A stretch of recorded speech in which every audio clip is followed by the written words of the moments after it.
পৃথিবীতে 2.3 বিলিয়ন খ্রিস্টান, 2 বিলিয়ন মুসলিম, 1.1 billion Hindu, 500 million বৌদ্ধ এবং 15 মিলিয়ন ইহুদি আছে। এরকম মোট 4300 ধর্ম রয়েছে পৃথিবীতে। এমন পরিস্থিতিতে কিছু মানুষ প্রশ্ন করেন, এতগুলো ধর্ম থাকতে আমি ইসলামকে কেন বেছে নেব? আমরা কিভাবে বুঝবো যে ইসলামই সত্য ধর্ম? এটা কি যুক্তি দিয়ে প্রমাণ করা সম্ভব? একে আমরা দার্শনিক দেকার্তের খুব মজার একটা কৌশলের সাহায্যে প্রমাণ করব। এর নাম হলো দেকার্তের সংশয়বাদ। সংক্ষেপে বললে তিনি বলছেন, ধরা যাক আপনার আপেল ভর্তি একটি ঝুড়ি আছে। আপনি ঝুড়িতে হাত ঢুকিয়ে একটি তাজা আপেল বের করে নিলেন। যখন আপনি আবারও ঝুড়িতে হাত দিলেন এবং এইবার যদি একটি পচা আপেল হাতে আসে, পচা আপেলগুলো বেছে ফেলে দিতে হলে একটা একটা করে আপেল হাতে নেবেন না। কোন আপেলটা তাজা আর কোনটা নয় সেটা দেখতে যাবেন না, বরং পুরো ঝুড়িটি খালি করে নিয়ে এরপর একে একে ভালো আপেলগুলো ঝুড়িতে রাখতে থাকুন। আজকের ইস্যুতেও একই কৌশল অবলম্বন করা যাক। আমি বলতে চাইছি, একে একে 4300 ধর্মকে যাচাই করা কি সম্ভব? আমার তো মনে হয় না। আমরা মহাবিশ্বে ছড়িয়ে থাকা সূত্রগুলোকে যুক্তি আর কার্যকরণ দিয়ে বোঝার চেষ্টা করি। একটি সত্য ধর্মে কি কি শর্তাবলী থাকা উচিত সেটা নির্ধারণ করা যাক। এই সূত্রগুলো দিয়ে আমরা একটি প্রশ্নের সরাসরি উত্তর খুঁজব, কেন ইসলাম? এখন একটা বিল্ডিং তৈরি করার সময় আপনি প্রথমে ফাউন্ডেশন তৈরি করবেন, তাই না? কয়েকটি ধাপ পার করতে হবে। এই ইস্যুতে ফাউন্ডেশন থেকে শুরু করে আমরা একে একে বিষয়গুলো বাদ দিতে থাকব। সেক্ষেত্রে আমাদের ফিল্টারগুলো হবে, সৃষ্টিকর্তা কি আছেন? ধর্মের কি প্রয়োজনীয়তা আছে? যদি ধর্মের প্রয়োজনীয়তা থাকে তাহলে কি পবিত্র গ্রন্থ বা নবীর প্রয়োজন কি আছে? প্রথমে এই বিল্ডিং এর ফাউন্ডেশন নিয়ে ভাবা যাক। সেটা হলো সৃষ্টিকর্তার অস্তিত্ব আছে কিনা। আপনি হয়তো একে প্রমাণ করার বিভিন্ন উপায়ের কথা ভাবছেন, কিন্তু আজ আমাদের দৃশ্যমান মহাবিশ্ব থেকেই এই প্রশ্নের উত্তর খুঁজে নেওয়া যাক। এখন আমি যে উদাহরণটা দিতে যাচ্ছি সেটা বুঝতে হলে একটু মন দিয়ে শুনুন। পদার্থবিজ্ঞান বলে, যদি কোনো কাজ সম্পন্ন হয় তাহলে সেই কাজ করতে পারার জন্য অবশ্যই একটি শক্তির অস্তিত্ব আছে, যে একজন সৃষ্টিকর্তা আছেন যিনি আমাদের বোঝেন কাজটি করার জন্য তার যথেষ্ট শক্তি থাকতেই হবে। যেমন আমি যদি একটি শিশুকে প্লেন ঠেলতে দেখি, আমি অবশ্যই তখন এর পেছনে অন্য কাউকে খুঁজব, যেহেতু সেই শিশুর পক্ষে এই কাজ সম্ভবই নয়। আমি বরং বলবো প্লেনটি সরানোর পেছনে একটা যান্ত্রিক পদ্ধতি বা এরকম কিছু আছে। এমনকি আমি যদি স্বচক্ষেও দেখি যে শিশুটি প্লেনটিকে ঠেলছে, আমার মন তাৎক্ষণিকভাবে বলবে শিশুটির প্লেন সরানোর মতন যথেষ্ট শক্তি নেই। আমি শিশুটির আড়ালে থাকা সত্যিকারের সক্ষম ব্যক্তিটিকে খুঁজতে শুরু করব। আর যুক্তি এটাই বলে, তাই না? এই উদাহরণের মতোই যখন আমরা মহাবিশ্বে তাকাই, যেমন আমরা দেখি যে গাভী দুধ উৎপাদন করছে, গাভী তার দুধে থাকা এমিনো অ্যাসিডের কথা জানে না। যে মানুষেরা দুধ পান করে তাদের শরীরে এর প্রয়োজনের কথাও সে জানে না, কিন্তু সে ঠিক প্রয়োজন মাফিক দুধই যোগান দেয়। তার উপর সে এমন কিছু খেয়ে এর যোগান দেয় যার সাথে এর কোনো সম্পর্ক নেই, ঘাস।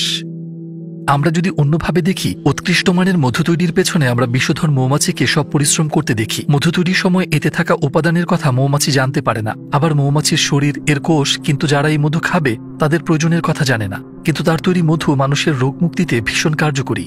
আমরা এবার ঘাড় ঘুরিয়ে অন্যদিকে তাকাই। আমরা দেখি শুকনো, বিস্বাদ, রঙহীন মাটি থেকে গাছপালা রসালো, মিষ্টি আর রং বেরঙের ফল উৎপন্ন করছে। গাছের বীজ কিন্তু জানে না আমরা কেমন স্বাদ পেতে যাচ্ছি, কেমন ঘ্রাণ আমার নাকে ভালো লাগবে তাও গাছ জানে না। গাছ জানে না আমার চোখ কি দেখতে পছন্দ করে। গাছ আমার শরীরের প্রয়োজন জানে না। বীজ অবস্থায় এটা ছিল সাধারণ, স্বাদহীন, গন্ধহীন। এর থেকেই শত শত এমন ফল পাওয়া গেছে যার স্বাদ আমার জিহ্বার সাথে খাপ খায়, এমন একটা ঘ্রাণ যা আমার নাকের সাথে খাপ খায়, এমন সৌন্দর্য যা আমার চোখ জোড়ায়, আবার আমার শরীরের জন্য উপকারী। ঠিক এই মুহূর্তে আমার মস্তিষ্ক সাথে সাথে আমাকে বলে যে যাদের দেখে মনে হচ্ছে তারা এইসব কিছু ঘটিয়ে চলেছে, এই কাজগুলো করার মতো দক্ষতা তাদের নেই। মানে এটা খুব মজার, এমন কাউকে এমন কিছু দিচ্ছে যা তার কাছে নেই, কিন্তু সাধারণভাবে এটা অসম্ভব। এটাকে একটা উদাহরণের সাহায্যে ভাবা যাক। ধরা যাক আমার হাতে ধরা কাপড়টা একটা পর্দা, আর আমাকে দেখা যাচ্ছে না। এই পর্দাটি একটা কলম হাতে নিয়ে কবিতা লিখলো, ছবি আঁকলো। সবাই বলবে যে দৃশ্যত এই কাপড়টা এই কলমটাকে পরিচালনা করছে, কিন্তু স্বাভাবিক যুক্তি অনুযায়ী আপনি অবশ্যই ভাববেন যে কাপড়টার পেছনে কোনো শক্তি আছে। ঠিক এই উদাহরণের মতো যে সমস্ত ঘটনা নিয়ে আমরা কথা বললাম, পরিষ্কারভাবে এর পেছনে একজন সৃষ্টিকর্তা আছেন যিনি এসব নিয়ন্ত্রণ করছেন।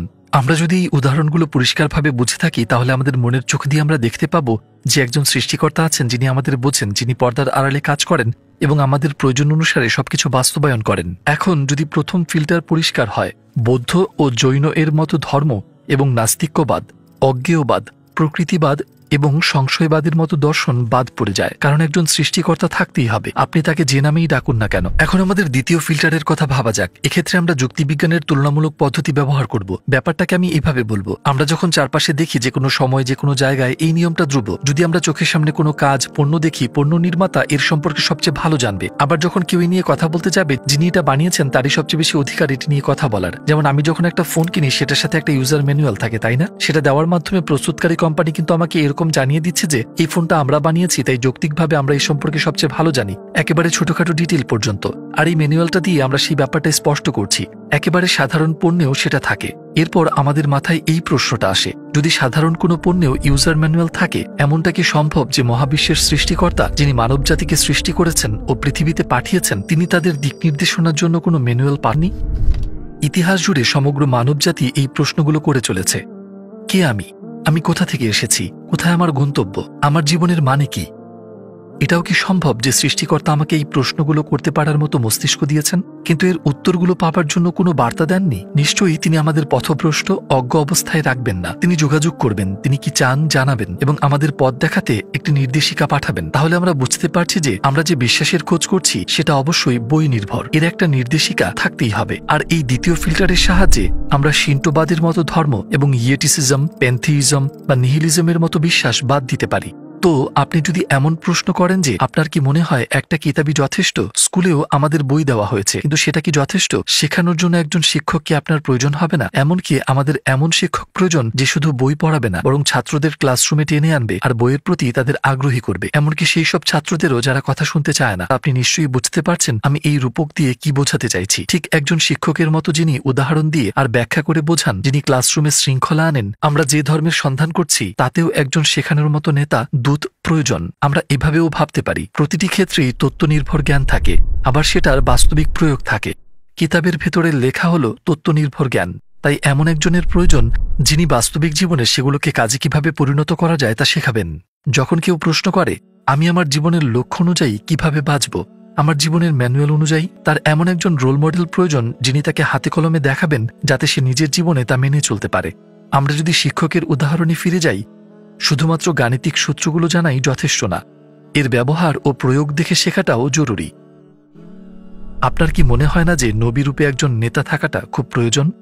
এমনকি প্রাণী জগতেও এর অনেক উদাহরণ পাওয়া যায়। যেমন আপনি যদি একটা মৌচাক লক্ষ্য করেন, আপনি দেখবেন একটি বসতি সেখানে সমাজের মতো বাস করছে এবং তাদের লক্ষ্য উদ্দেশ্য এক। সে সমাজের নেতৃত্বে আছে একটি রানী মৌমাছি। আবার আপনি যদি একটি পিঁপড়ার ঢিবি দেখেন যাদের লক্ষ্য উদ্দেশ্য এক, আপনি নেতৃত্বে একটি রানী পিঁপড়া দেখতে পাবেন। আল্লাহ কি এমনটা করবেন যে এই গ্রুপগুলোকেও যখন তিনি নেতৃত্ববিহীন রাখেননি, তিনি কি মানবজাতিকে নেতাশূন্য রাখবেন? আমরা মানবজাতির কথা বলছি, পিঁপড়া বা মৌমাছির চাইতে অনেক বেশি গুরুত্বপূর্ণ প্রাণের কথা বলছি।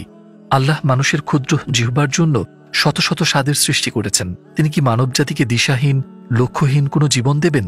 তিনি তাদের রাসূল পাঠিয়ে পথনির্দেশ করবেন না? এমনটা কি হতে পারে? আমরা যদি এই উদাহরণটাও পুরোপুরি বুঝে থাকি, এই তৃতীয় ফিল্টারের সাহায্যে আমরা হিন্দুইজম, কেওডাইজম, দ্রুজের মতো বিশ্বাসগুলোকে বাদ দিতে পারি, যারা কোনো রাসূলে বিশ্বাস করে না। আমি এটাও একটু বলে দিতে চাই, আমরা যে ধর্মটাকে খুঁজে চলেছি তাতে নবীর মাজেজার উল্লেখ থাকতে হবে। আমরা শুরুতেই বলেছি যে পৃথিবীতে 4300টির মতো ধর্ম রয়েছে। যখন আমরা এই তিনটা ফিল্টার ব্যবহার করে সমস্ত ধর্ম এবং দর্শনের মূলে পৌঁছানোর চেষ্টা করি, আমাদের হাতে শুধুমাত্র 3টি ধর্ম থাকে, খ্রিস্টিয়ানিটি, জুডাইজম এবং ইসলাম। তাদের প্রত্যেকেরই সৃষ্টিকর্তা, কিতাব এবং নবীর ধারণা রয়েছে।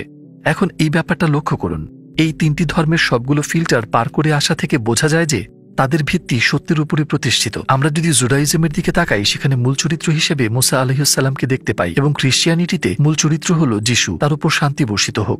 যদিও এই দুই মহান নবীর শিক্ষাগুলো এই দুটো ধর্মেই বিকৃত করা হয়েছে। প্রাথমিকভাবে তারা সত্যকেই সামনে এনেছিল। দুটো ধর্মের একটা অদ্ভুত মিল হল তারা কেউই রাসূল মুহাম্মদ সাল্লাল্লাহু আলাইহি ওয়াসাল্লামকে সত্য নবী বলে স্বীকার করে না। কিন্তু ইসলাম বলে যে রাসূল মুহাম্মদ সাল্লাল্লাহু আলাইহি ওয়াসাল্লাম আল্লাহ প্রেরিত সর্বশেষ নবী, আর মুসা এবং যিশু তারাও আল্লাহর নবী ছিলেন। এই সত্যের উপর ভিত্তি করে আমরা বলতে পারি যে যদি প্রমাণ করা যায় রাসূল মুহাম্মদ সাল্লাল্লাহু আলাইহি ওয়াসাল্লাম সত্যিকারের নবী, তাহলে ইসলাম একমাত্র সত্য ধর্ম হিসাবে প্রমাণিত হবে এবং মুসা আলাইহিস সালাম এবং ঈসা আলাইহিস সালাম আল্লাহর একই বার্তা প্রচারে পৃথিবীতে এসেছিলেন। হ্যাঁ, এটাই সেই পয়েন্ট যখন এ কথার নানা রকম প্রমাণ আমাদের মাথায় আসে। এর সবচেয়ে বড় প্রমাণ হলো রাসূল সাল্লাল্লাহু আলাইহি ওয়াসাল্লামের জীবন। ভেবে দেখুন, তিনি নবুয়তের আগে 40 বছর তার সম্প্রদায়ের সাথে কাটিয়েছেন। তার নবুয়তের 23 বছর ধরে ঠিক সেই মানুষগুলোর একেবারে চোখের সামনে তিনি ছিলেন। তার প্রত্যেকটা পদক্ষেপে সবার নজর থাকত। আমরা এখন দেখব সেই মানুষটি, আল্লাহ মাফ করুন, মিথ্যা বলতেন কিনা। যুক্তির খাতিরে আমরা জানি যে মানুষগুলো পদমর্যাদায় ভীষণ কাছাকাছি, তারা একে অন্যের অনুকরণ করে থাকেন, কিন্তু অন্যজনের চাইতে কারো মর্যাদা যত কম হয় তাকে অনুকরণ করা ততই কঠিন হয়ে পড়ে। যেমন ইবনে সিনার কথা ভাবুন, যাকে পশ্চিমা বিশ্ব আবিসিনা নামে চেনে, এক প্রতিভাবান চিকিৎসক যার লেখা বই শতাব্দী জুড়ে পৃথিবীর বিভিন্ন বিশ্ববিদ্যালয়ে পড়ানো হয়েছে। একজন অশিক্ষিত ব্যক্তি ঠিক কতটুকু আবিসিনার অনুকরণ করবে বা তার নাম ভাগাবে? কোনো শহরে গিয়ে যদি সে বলে আমি আবিসিনা, ঠিক কতজন তাকে বিশ্বাস করবে? কিছু সময় পর যারা তার সাথে সময় কাটাবে তার আচরণ আর কার্যকলাপ দেখে বুঝে যাবে যে সে মিথ্যাবাদী। একজন গরিব জোচ্চোর সুলতানের অনুকরণ করতে পারে না। খুব অল্প সময়ে তার চলন বলনে এটা স্পষ্ট বোঝা যাবে যে সে একজন জোচ্চোর। ধরা যাক সে অনুকরণে সফল হলো, কিন্তু কতদিন ধরে সে মানুষকে ধোঁকা দিতে পারবে? কিছু সময় পর কোনো না কোনো ভাবে তার মিথ্যা ধরা পড়ে যাবে। আমরা কি এই যৌক্তিক তুলনা রাসূল মুহাম্মদ সাল্লাল্লাহু আলাইহি ওয়াসাল্লামের ক্ষেত্রে প্রয়োগ করতে পারি? তার প্রচারিত ধর্ম তার সম্পর্কে আমাদের জানায় তিনি এমন একজন ব্যক্তি যাকে আল্লাহ অসংখ্য মানুষের মধ্য থেকে নবী মনোনীত করেছেন। তিনি আল্লাহ সুবহানাল্লাহু তাআলার পক্ষ থেকে সমগ্র মানবজাতির জন্য প্রেরিত নবী। তিনি সর্বশ্রেষ্ঠ এবং মানবজাতির মধ্যে তার আখলাক সর্বোত্তম। এখন এখানে দুটো সম্ভাবনা রয়েছে, হয় এর পুরোটাই সত্যি, না হয় আল্লাহ মাফ করুন তিনি মিথ্যাবাদী। কিন্তু এটাও মনে রাখতে হবে যে ব্যক্তি তাকে মিথ্যাবাদী বলবে তাকে কোনো সাধারণ মিথ্যাবাদী হিসেবে দেখবে না, তাকে আপনার ইতিহাসের সবচেয়ে বড় মিথ্যাবাদী বলে ভাবতে হবে, কারণ তিনি এতখানি উচ্চ মর্যাদায় থাকা নিয়ে মিথ্যা বলেছেন। আপনার তাকে এমন একজন ভাবতে হবে যে সৃষ্টিকর্তা মানে না, তিনি শাস্তি দিতে পারেন সেই ভয় তার নেই এবং আল্লাহর নামে তিনি মিথ্যা বলেন। ধরে তিনি মিথ্যা বলেছেন, সেটা কি তিনি 23 বছর ধরে রাখতে পারবেন? অনেকেই মনে করেন রাসূল সাল্লাল্লাহু আলাইহি ওয়াসাল্লাম খুব অল্প মানুষের সাথেই মিশতেন, কিন্তু একথা একেবারেই সত্যি নয়। তার নবুয়তের সময় তার আশেপাশের হাজারো মানুষ তার সবগুলো দিক নিজের চোখে দেখেছে। আমরা জানি তিনি কোন হাত দিয়ে খাবার খেতেন, কোথাও প্রবেশের সময় কোন পা আগে রাখতেন, এমনকি তার নখ কিভাবে কাটতেন। মানে তারা তাকে এমনভাবে পরীক্ষা করেছে যে ইতিহাসে এমনভাবে আর কাউকে এত গভীরভাবে পরীক্ষা করা হয়নি। আপনার কি মনে হয় তারা যদি কোনো অসঙ্গতি দেখতে পেত, কোনো খুঁত দেখতে পেত, তারা তার পাশে দাঁড়াতো বা এত কষ্ট সহ্য করত? একদমই না। পাশাপাশি যারা তাকে খেয়াল করেছে তারা সবাই বিশ্বাসী ছিলেন না। যারা তার নবুয়ত অস্বীকার করেছে তারাও তাকে লক্ষ্য করেছে। তিনি নবী হওয়ার আগেও তাদের সাথে ছিলেন, শুধু তার পরেই না, তাদের মাঝে তার জন্ম বেড়ে ওঠা। তিনি বাইরে থেকে আসেননি, তার সম্পর্কে সবকিছুই তাদের জানা। তারা তাকে এতটাই বিশ্বাস করত যে তার নবুয়তের আগে তারা তাকে আলামিন নামে ডাকত, যার অর্থ বিশ্বাসী। সবাই এক বাক্যে জানত তিনি মিথ্যা বলেন না এবং জানত তিনি কতটা সৎ। নবুয়তের পর যারা তার শত্রু হয়ে যায় তারাও নিজেদের সম্পদ তার কাছে নিরাপদ ভাবত। নবুয়তের আগে বা পরে তার কোনো খুঁত খুঁজে পায়নি। তারা শুধু একভাবেই তার দোষ খুঁজে পায়, সেটা হলো তাকে জাদুকর, বাজিকর এইসব নামে অপবাদ দেওয়া, আর কিছু না। যে ব্যক্তি মিথ্যা বলছে অবশ্যই তার এ থেকে কোনো দুনিয়াবি লাভ পাওয়া উচিত, কিন্তু তার জীবন কর্ম থেকে তিনি কোনো লাভ পাননি, বরং এমন অনেক কিছু ছিল যা তার জীবনকে কঠিন করে দিয়েছিল। তিনি টানা রোজা রেখেছেন, দারিদ্র্যের আঘাতে তিনি সিহরি এবং ইফতার ছাড়াই রোজা রেখেছেন। আয়েশা রাদিয়াল্লাহু আনহা বলেন, কখনো কখনো তার ঘরে টানা 2 মাস কোনো খাবার রান্না হতো না। তিনি খেজুর খেয়ে দিন কাটাতেন। তিনি রাতে ইবাদত করতেন, টানা সালাত আদায় করতেন। তাহাজ্জুদের সালাত কি? এটা রাতের শেষ তৃতীয়াংশে জেগে সালাত আদায় করা, তাই না? মুসলিমদের জন্য এই সালাত সুন্নাহ, ঐচ্ছিক, কিন্তু নবী সাল্লাল্লাহু আলাইহি ওয়াসাল্লামের জন্য এটা ছিল ফরজ, আবশ্যক। কেন তিনি রাতের আধারে নিজেকে এত কষ্ট দেবেন যখন তাকে কেউ দেখছে না? মিথ্যা বলার জন্য? তিনি 23 বছর ধরে নিজের প্রচার করা ধর্ম যে কারো চেয়ে ভালোভাবে পালন করেছেন, সবার চেয়ে বেশি ইবাদত করেছেন, গুনাহ থেকে দূরে থাকতে সবচেয়ে বেশি সতর্ক ছিলেন। বিশ্বের সেরা মিথ্যাবাদীর চরিত্র কি একটু এমন হতে পারে? এসব কিছু করে তার লাভটা কি? তিনি কি এসব প্রতিপত্তি, অর্থ সম্পদ বা নারীর লোভে করছেন? প্রতিপক্ষ এই সব কিছুই দিতে চেয়েছিল, কিন্তু তিনি সবসময় একই উত্তর দিয়ে গেছেন, আমাকে যদি ডান হাতে সূর্য আর বাম হাতে চাঁদও এনে দেওয়া হয় তবু আমি দিনের পথ ছাড়ব না। তো তিনি বলেন, দুনিয়াবি লাভের জন্য আমার সংগ্রাম নয়, যদি আমাকে শুধু এই জিনিসগুলোই না বরং পুরো পৃথিবী, চাঁদ আর সূর্যও দেওয়া হয় আমি তবুও পিছু হটব না। তিনি সারা জীবন মৃত্যু হুমকি পেয়েছেন। তিনি বারবার আততায়ীর ব্যর্থ শিকার হয়েছেন, তারা কেউ সফল হয়নি। নবী সাল্লাল্লাহু আলাইহি ওয়াসাল্লাম নিজ শয্যায় ইন্তেকাল করেন। কেন তিনি এত কিছু সহ্য করলেন? একটা মিথ্যার জন্য? কেন তিনি পাথরের আঘাত সহ্য করে নিলেন? এত সব অপমান আর অভিশাপ, সবকিছু তার নবুয়তের প্রমাণ হিসেবে অনেক কিছুই বলা যেতে পারে, কিন্তু সবচেয়ে বড় প্রমাণ তার জীবন। তিনি যেভাবে নিজেকে গড়ে তুলেছেন তার নবুয়তের প্রমাণ হিসেবে এটুকুই যথেষ্ট। যেমনটা আমরা শুরুতে বলেছি, হয় তিনি সত্য বলছিলেন, না হয় আল্লাহ মাফ করুন তিনি মিথ্যাবাদী। আমাদের যদি প্রশ্ন করা হয় এমন একজন মানুষ মিথ্যা বলছেন না তাকে মিথ্যাবাদী বলা লোকটি সত্যিকারের মিথ্যাবাদী, আপনার কি মনে হয় এই প্রশ্নের উত্তর দেওয়ার কোনো প্রয়োজন আছে? এই বিষয়গুলো বিশ্লেষণ করে দেখলে আমরা জীবনভর খুঁজে যাওয়া সেই সত্যকে খুঁজে পাই।